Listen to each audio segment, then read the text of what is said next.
In moments of crisis, heroes rise from the most unexpected places. This is the true story of how a 16-year-old girl defied fear, saved hundreds, and became a symbol of courage the world will never forget. Emma Carter's life had always been split between the clouds and the earth. Ever since she was a little girl, she found comfort in the distant hum of airplane engines. While other kids played with dolls or ran after kites, Emma sat beside her father in a dusty old hangar near Long Island, watching planes come and go, learning the names of aircraft by shape and sound. Her father was a helicopter rescue pilot, a decorated one. Brave, calm, always composed. He used to tell her that flying wasn't about power or speed. It was about presence, being fully there in every moment, especially the ones that test your soul. When he died during a stormy night mission 2 years ago, something in Emma had shifted. Grief could have broken her, but she chose to rise with it.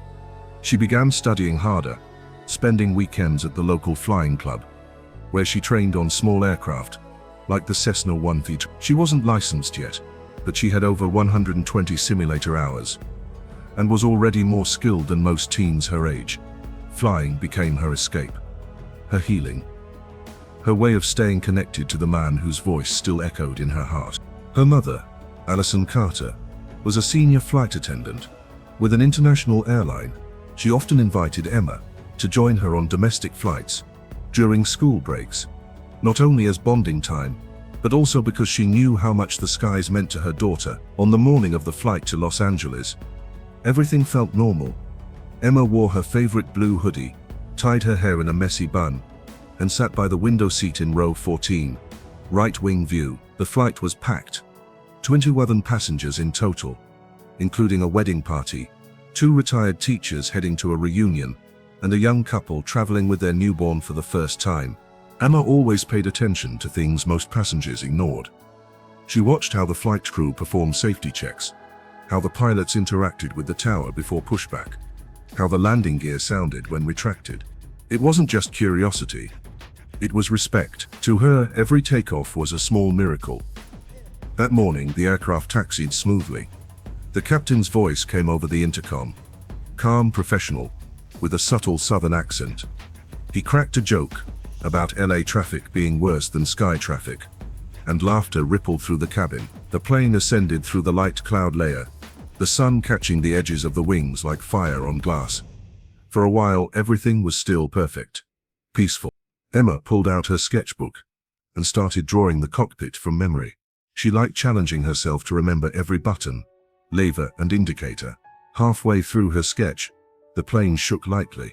Mild turbulence, nothing unusual. A few overhead bins rattled, and a few passengers tightened their seatbelts. The captain didn't make any announcements, which was standard procedure. Emma glanced at her mum, who was helping an elderly man adjust his tray table near the front. Everything seemed under control. Then came the second jolt. Much stronger. Not turbulence. This was different. People who had been dozing off suddenly sat up straight. Drinks spilled. A child cried out. The intercom remained silent. The plane kept moving steadily, but the atmosphere inside the cabin had shifted. The quiet hum of engines now felt like a heartbeat, one you could suddenly hear, pounding in your chest. A flight attendant, Marissa, walked briskly from the galley, her face pale. Emma caught the flash of fear in her eyes. Flight attendants are trained to hide panic, for one to show it. Something serious had happened. Marissa whispered something to another crew member, who quickly disappeared into the cockpit. A minute passed, 2. Then he came out again, visibly shaken, and ran toward the rear of the aircraft. Emma's instincts kicked in. She had seen drills, read protocols. She knew the silence was not just strange, it was dangerous. In a commercial flight, any irregularity usually prompted instant communication. That no one had spoken over the intercom after the jolt was a loud warning in itself. She reached for her seatbelt and clicked it in, her pulse rising. Passengers began whispering among themselves. Some assumed it was a mechanical issue, others thought it might be weather-related. But Emma felt it in her gut. This wasn't a routine issue. Her heart began to race. She could still see her mother a few rows ahead, trying to calm a woman who looked like she was having a panic attack. But there was something in Allison's eyes too. A flicker of tension. A professional who knew something was off, but didn't want to scare the crowd. Then came the announcement, or rather, the lack of one. A soft chime rang, signaling the crew to prepare for cabin instructions. But there was no voice. Seconds passed. Then a crew member grabbed the phone near the back galley and announced manually, "Ladies and gentlemen, we are experiencing a technical issue. Please remain seated and fasten your seatbelts. We'll update you shortly." That was it. No mention of the pilots. No reassurance from the captain. Emma's fingers clenched the armrest. Her training told her what most passengers didn't know. When flight crew starts using the intercom system manually, it usually means something is wrong with the cockpit's communication, or with the people in it. She stood up slightly, peering toward the cockpit. It was still closed. The jump seat near the front galley was now occupied by a junior attendant who looked like she was trying not to cry. Emma's mother noticed her daughter standing and gave her a sharp shake of the head. "Sit down," but Emma couldn't. Her breath was shallow, her skin tingling with adrenaline. She knew something had happened to the pilots. Something serious. And then, finally, the words that shifted everything. "Is there anyone on board with flight experience?" A voice asked. Calm, professional, but laced with urgency. The cabin froze. Emma's heart stopped. The silence that followed was heavier than anything she had ever felt. The moment that question echoed through the cabin, the atmosphere changed entirely. Fear, confusion, and disbelief swirled through the rows like a wave. A few passengers glanced around, half expecting someone to stand, perhaps a retired Air Force officer, a flight instructor, anyone who might have the experience to take charge of something so impossible. But no one moved. No one Emma sat frozen for a moment, her hands gripping the armrests, her mouth dry, her heart pounded louder than the engines. She tried to think clearly, tried to remember the checklists, the commands, the structure of the cockpit. Everything she had trained for felt suddenly distant and blurry, like a dream she couldn't hold on to. Her breathing grew shallow. She could see her mother at the front of the cabin, trying to help an elderly man who had collapsed into tears. Her mother glanced at her again, the kind of look that spoke louder than words.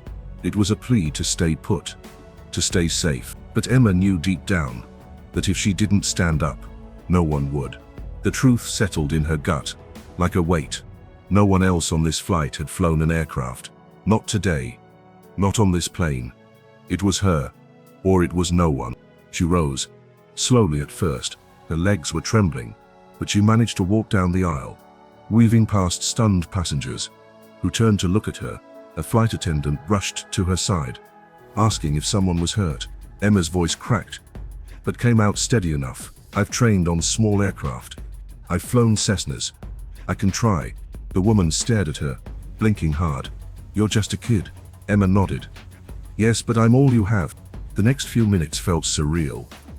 Emma was led past the galley, past passengers who now watched her with disbelief. Some whispering, some crying.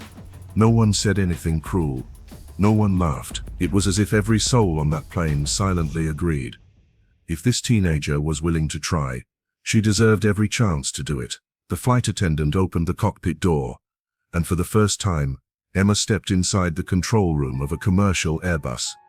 Not in a simulator, not in a textbook, but in reality, with 21 lives hanging in the balance. The sight inside was jarring.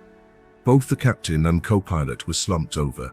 Oxygen masks had been applied, and a paramedic who had been among the passengers was tending to them, but their condition was uncertain. Emma avoided looking too long at their still bodies. She focused instead on the panel, rows upon rows of buttons, switches, lights blinking in sequence.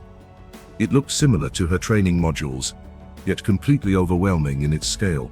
But she didn't let herself panic. She sat in the left seat, the captain's seat, placed the headset over her ears, and reached for the controls. Static filled the channel. Then a voice, steady, clear, and calm, broke through. "This is Los Angeles Center. We understand someone has taken over control. Please identify." Emma swallowed, pressed the button, and spoke. "This is Emma Carter. I'm 16. I've trained on single-engine planes, Cessnas. I know basic controls, but I've never flown a commercial aircraft before." There was a brief pause. The next voice that came in was warmer, slower, measured. "Okay, Emma, we hear you. You're doing a great job already. We're going to help you land this plane. One step at a time, we won't leave you." That voice, calm and reassuring, was exactly what she needed. For the next 10 minutes, she answered questions about her training. They asked if she knew basic instruments. She confirmed. They asked her to find the altimeter, the throttle, the yoke. She responded quickly, efficiently. She was scared, but focused. Everything she had ever learned about flight was returning to her, not in big dramatic waves, but in quiet, steady flashes of memory. Her father's voice came back too, speaking from the depths of her childhood. "The sky is just like the ocean. Stay balanced, respect it, and it'll carry you." The air traffic controller, whose name was David, talked her through disengaging autopilot. He asked her to keep the plane level. They worked out her altitude, current heading, and how much fuel was left. Every time Emma's hands shook, she reminded herself that people were watching, people were trusting her. A baby was crying in the back rows. A man in his 60s was whispering a prayer. Her own mother was somewhere behind her, perhaps whispering one too. At one point, she asked for a mirror, a small one. The crew gave her a compact mirror from a passenger's bag. She tilted it to see behind her, into the cabin. She couldn't see faces clearly, but she saw the people, human beings, all depending on her. That was the moment she truly accepted what this meant. There was no escape route, no restart button like in a simulator. This was it. David continued guiding her. He asked her to practice a gentle descent. Her fingers trembled on the throttle. The aircraft responded, not perfectly, but it listened. The pressure in her chest loosened, just a little. With every maneuver she executed correctly, she gained one tiny piece of confidence. She had a long way to go, but now she believed she might just be able to do it. Outside, the clouds thinned. The sun cast golden beams through the windshield. Emma stared ahead, breathing deeply. Every few minutes, she updated the cabin crew via intercom. She didn't try to sound brave, she just sounded honest. "This is Emma. I'm doing my best. I'm working with air traffic control. I'll let you know more soon." That calm voice comforted more than she knew. Behind her, one of the flight attendants placed a hand gently on her shoulder. It was small, almost unnoticed, but the gesture brought tears to Emma's eyes. She didn't let them fall. Not yet. There was too much to do. The next stretch of flight felt like a lifetime compressed into moments. Emma sat in the cockpit, both hands steadying the yoke, while her mind balanced fear, memory, and instruction all at once. Every blink, every breath had weight. The autopilot was now off. Manual flight, in a commercial jet, was something Emma had never done, only dreamed of. She kept reminding herself that the basic principles of flight didn't change. The yoke, the throttle, pitch, roll, airspeed, angle of descent, these were the same things she practiced on small aircraft. And if she focused, she could translate those instincts. Still, the stakes were nothing like those simulator tests. There were 2111 lives behind her. Real people, real beating hearts. She breathed slowly, syncing each inhale with her motions. The plane held steady at cruising altitude, and David's voice returned. "Okay, Emma, in 3 minutes we'll begin controlled descent. We'll keep it shallow and gradual. I'll guide you through the flap settings when it's time." Outside, the skies were mostly clear. The sun had shifted slightly, casting soft gold on the clouds below. Emma looked through the windshield, seeing the distant curve of the earth, a sight that had always amazed her, but now it felt different. The view wasn't just beautiful, it was responsibility. She wasn't a passenger anymore. She wasn't even a student. She was the pilot. She reached down and checked the speed. It was holding, though a little higher than ideal. David reassured her. They'd correct that later. First things first. Emma. When I say, gently pull back power, reduce throttle by 5%. We want a smooth drop. Emma obeyed. The aircraft responded. David continued his instructions, giving her directions like stepping stones across a river. Now adjust your heading to 85. A little more. That's it. Good. Keep your altitude dropping gently. You're doing just fine. Emma followed each cue with everything she had. Her voice stayed low, calm, sometimes dry. She didn't try to sound heroic. She just wanted to be accurate. From time to time, one of the flight attendants would check on her, offering water, a word of encouragement, a silent glance of gratitude. Emma didn't speak much, but their presence helped her feel tethered to something human. Her hands remained on the controls. She wiped sweat from her brow with her sleeve. Her mouth felt dry, but she didn't drink. Not yet. Not until it was over. They passed 24,000 feet. The descent was working. David walked her through flat positions, angle correction, airspeed management.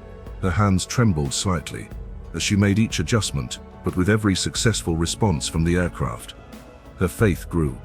Not in herself, but in her training, in the thousands of quiet hours she had spent listening, watching, reading, practicing, believing. There were mistakes. Twice she adjusted too much, and the plane dropped a little sharper than expected. Once she hesitated when switching fuel tanks. Another time she struggled to understand a secondary instrument. But David never raised his voice, never rushed. It's okay, Emma. Reset. Breathe. You got this. His belief in her became her anchor. The landing checklist was still ahead. That was the biggest mountain. But right now, Emma focused only on the step in front of her. Each lever, each dial, was a choice to move forward. Her father's voice echoed again. Calm, steady, kind.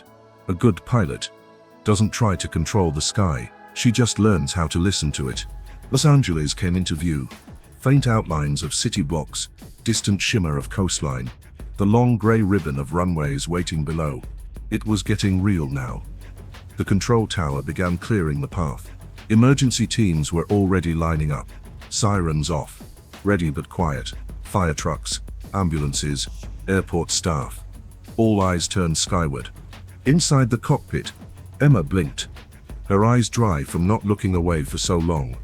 She glanced once at the photograph tucked into her hoodie, a small picture of her and her dad, both smiling in front of a single-engine plane. It wasn't superstition, it was strength. She whispered under her breath, "Stay with me, Dad." David's voice grew more frequent now, guiding her into alignment for final approach. The plane was almost at 5,000 feet, and dropping smoothly. "You're doing amazing, Emma. The runway is clear. We'll begin the final approach checklist shortly. You're going to bring this bird home." Emma didn't respond. Her lips pressed together, her eyes locked forward. She couldn't think about the end. Not yet. Only the next instruction. In the passenger cabin, people began to sense they were close. Heads lifted.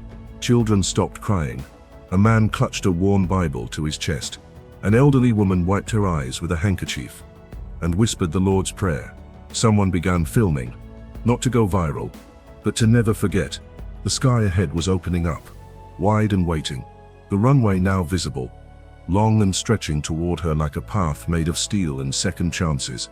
Emma felt the shift in air pressure, the slight bounce of wind on the wings, the pull of gravity trying to claim control, but her hands didn't move out of fear. They moved with memory. She followed every word from David with a kind of spiritual focus.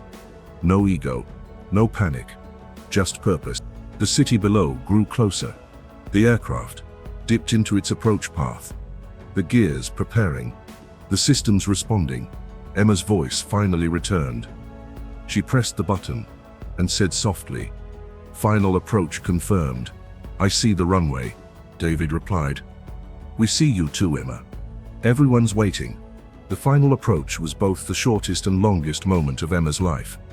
The runway was now fully in sight, long and gray and stretching into the horizon, bordered by blinking lights and emergency vehicles that lined the sides like silent witnesses.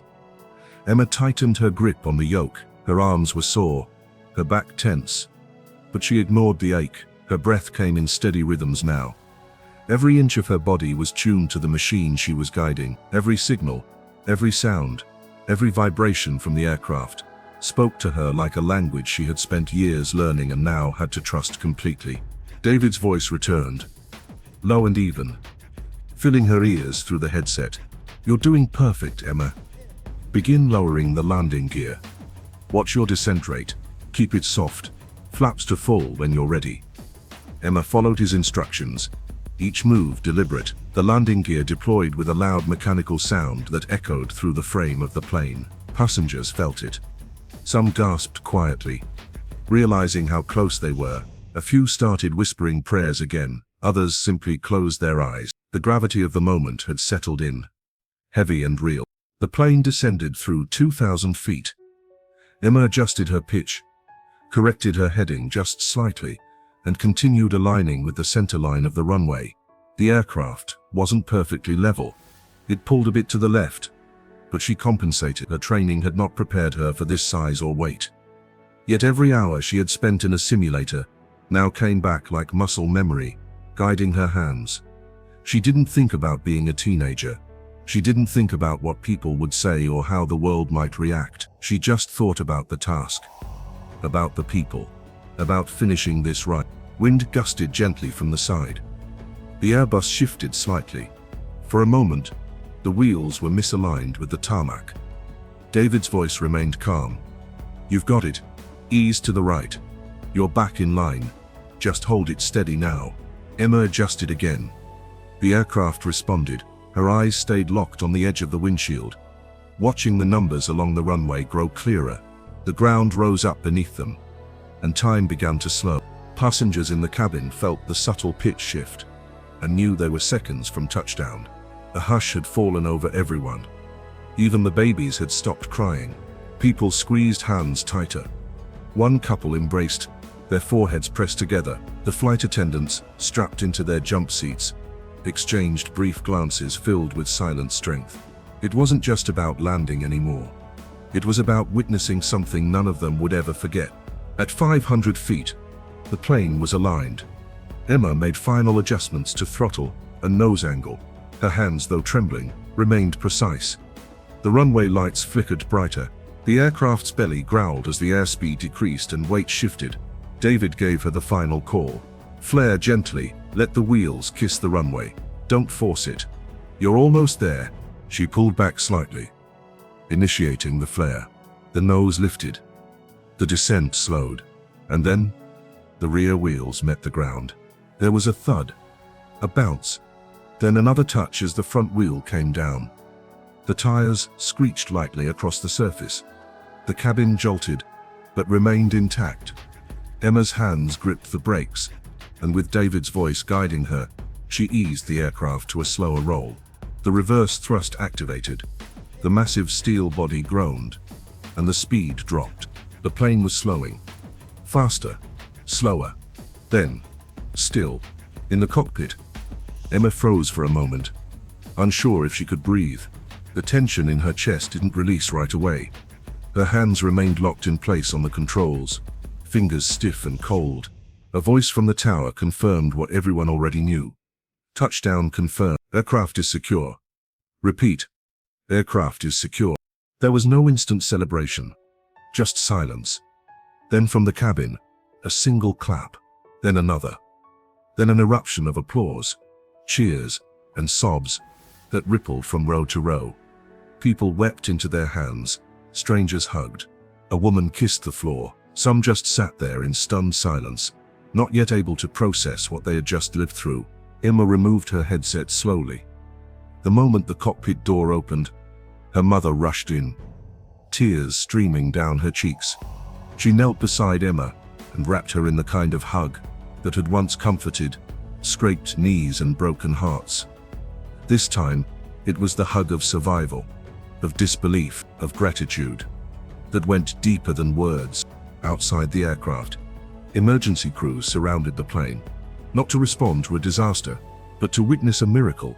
Firefighters, medics, and airport staff stood in awe as the stairs were lowered and the passengers began to disembark. People emerged dazed, still holding hands, still wiping their eyes. Some paused to look up at the cockpit window, where they caught a glimpse of a young girl sitting quietly, looking down at them.